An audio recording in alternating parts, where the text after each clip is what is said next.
我剛剛投完票，我亦都呼籲大家咧出嚟踴躍投票。根據基本法嘅規定咧，立法會同埋組成立法會嘅議員咧係有相當廣泛同埋具體嘅職權，唔單止咧係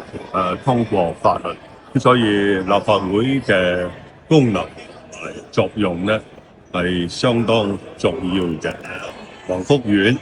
大火之後，我哋睇到有好多火災之後嘅善後工作要做，都需要立法會同埋特區政府